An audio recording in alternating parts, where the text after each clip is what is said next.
What's up, guys? Firestorm Gaming here, and I want to take a time to talk about why bench depth matters in the NBA, because a lot of people, when they're thinking about basketball teams, they think about the superstars. They think about the all-star players that are putting up 20, 30 points a game.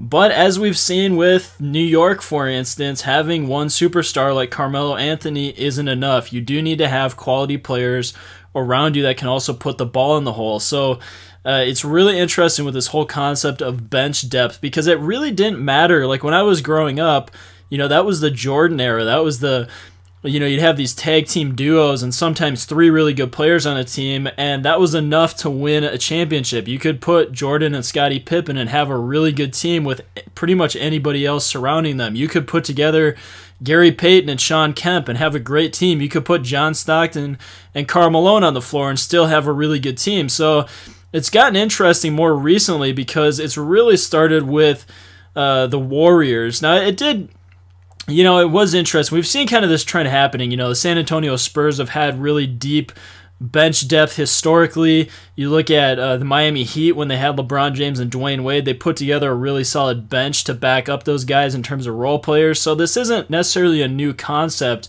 but the Golden State Warriors really solidified it with a really powerful bench. And because of that, pretty much over the last couple years, NBA teams have been working on building up their bench depth, and that's really a key to success. Now, teams that are actually looking really good this year in terms of bench depth, obviously the Golden State Warriors. The Dallas Mavericks are actually looking pretty good this year in terms of bench depth. The Chicago Bulls look pretty solid in terms of bench depth. The Minnesota Timberwolves have a deep bench. There's a lot of teams that have really deep benches and are looking really solid.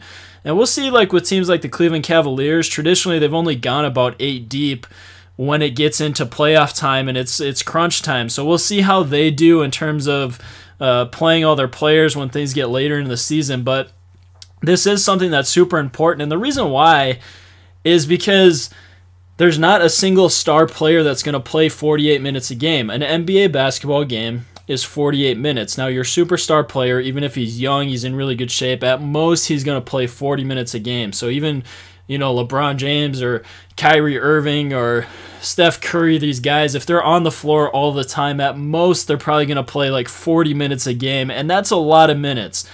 So you think about that, that's still 8 minutes that you have to fill in where you're not playing your starters, and those minutes matter because that's almost a full quarter of basketball. So if you don't have solid bench depth, that can actually cost you a basketball game, because let's just say that you're playing a game, let's say it's tied or your team is up by 5, and all of a sudden you put your bench players in, and then next thing you know, after having your bench players in for 5 minutes, you went from being up by 5 points to down by 5 points, and you end up losing by 2. That stuff does matter, so it is a big deal. Having bench depth matters. It matters even when you're playing video games. Like if you're playing with a team that has a terrible bench, when your starters get tired and you have to sub them out, it's horrible if you're playing with a team that doesn't have any scorers off the bench and doesn't have good defense. It really, really sucks. So bench depth is definitely something to consider when evaluating how good a team is. How deep do they go? How good are their players coming off the bench? Do they have scoring threats? Do they have good defenders? Do they have playmakers off of the bench?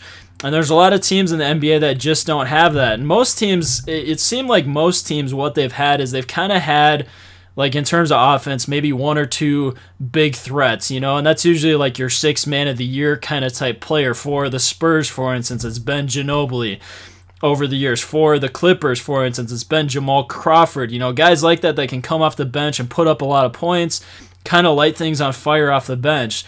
But it's getting more and more so where there are teams that have 5 solid guys coming off the bench, and that does matter, because if you put 5 solid guys against a team that only has maybe 1 or 2 good players out coming off their bench, you're going to beat the crap out of them. So anyways, guys, though, bench depth does matter. Pay attention to it, especially when you're playing games and whatnot.